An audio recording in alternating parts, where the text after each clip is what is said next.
How do you turn an Etsy listing into a video ad? I'll show you the whole process in this video, start to finish, without a camera or any editing experience. First, why bother with video at all? On Etsy and everywhere you send Etsy traffic, a short video shows scale, texture, and how a product is used in ways a flat photo can't. Buyers watch it, stay longer, and trust it more. The catch has always been production. Filming, lighting, and editing take time most makers don't have, so most sellers stick to photos. The method in this video removes that bottleneck because it builds the video from the listing you already wrote. Step 1. Open your Etsy listing and copy the product URL from the address bar. That single link is your whole input. Everything the video needs, your product photos, your title, and your description, already lives on that page. You don't prep anything else. Step 2. Paste that URL into Creatify's link to video tool. It reads the listing, pulls your images and the description text, and generates a first draft video on its own. This is the part that saves you the most time because you're not starting from a blank timeline. You're starting from a near finished ad and refining it.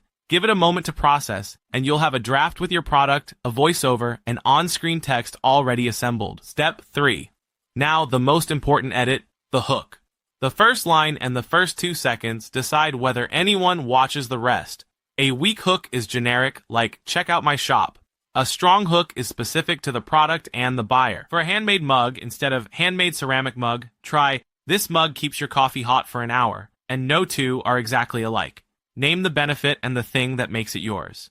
In the editor, you can rewrite the script text directly, and the voiceover updates to match. Spend most of your editing time right here because the hook moves the numbers more than anything else. Step 4. Match the length and aspect ratio to where you'll post. Different placements want different shapes. For Instagram Reels, TikTok, and Etsy's video slots, use vertical 9:16 and keep it short, around 15 to 30 seconds. For Pinterest, vertical also works well and you can run a little longer. For a feed post or a website embed, export a square 1:1 version too. The tool lets you resize without rebuilding, so make the vertical cut first, then duplicate it to a square. One generation, multiple placements. Step 5. Turn captions on. Most people watch with the sound off, especially in a feed, so on-screen text is doing the real work. Captions also make the video accessible and they reinforce your hook visually for the people who never unmute.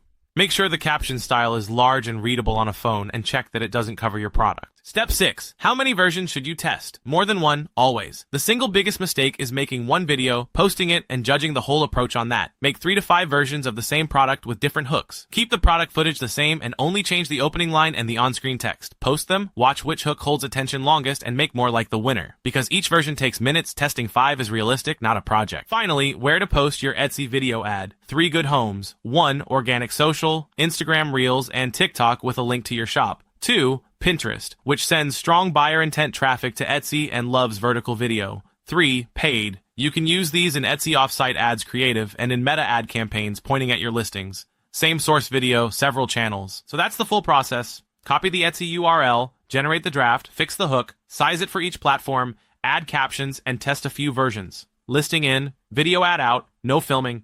If you sell on Amazon or Shopify too, I've got the exact steps for those listings in the next videos on the channel.